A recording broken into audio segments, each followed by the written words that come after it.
Now I'd like to briefly discuss the muscles that comprise the abdominal region. There are 6 primary muscles that make up the abdominals. They are the serratus anterior, the intercostals, the internal and external obliques, the transverse abdominis, and the rectus abdominis. The rectus abdominis, commonly known as the six-pack, originates at the pubic crest and symphysis pubis and inserts at the costal cartilage of the ribs 5 through 7 at the xiphoid process of the sternum. The primary function of the rectus abdominis is to cause spinal flexion and to compress the abdomen. In addition, it helps protect the digestive organs. The serratus anterior muscle group originates by 9-10 slips from either the 1st to 9th ribs and inserts along the medial border of the scapula between the superior and inferior angles, along with being inserted along the thoracic vertebrae. Its primary function is to protract and stabilize the scapula in an upward rotation.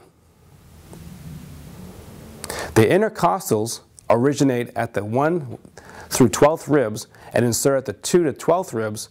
Their primary action is to elevate or depress the ribs to help form and move the chest wall. The long side abdominal muscles, known as the obliques, are divided into 2 parts, the external and internal obliques. The external obliques, the ones on top and the ones that are visible, originate at the 5th through 12th ribs and insert at the iliac crest, the pubic tubercle, and the linea alba. Their primary function is to assist in contralateral rotation of the torso. The internal obliques, which lie underneath the external obliques, running perpendicular to the external obliques, beginning at the thoracolumbar fascia of the lower back, the anterior 2/3 of the iliac crest, and the lateral half of the inguinal ligament.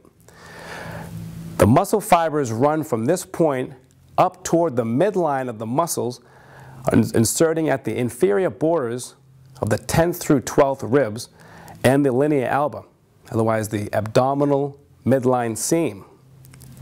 The transverse abdominis is the innermost of the flat muscles of the abdomen, being placed beneath the internal oblique muscle.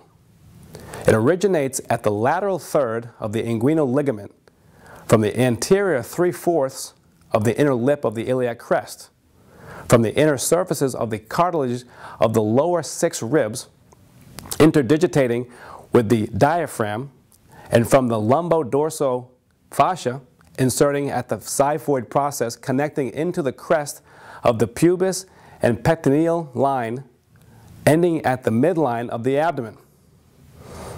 Its primary function is to compress the abdominal contents and help provide thoracic and pelvic stability.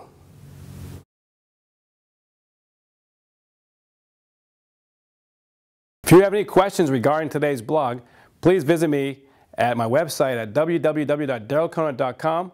You can just send me an email. I'll get back to you as soon as I can. Thanks for watching, and I'll see you next time. Take care.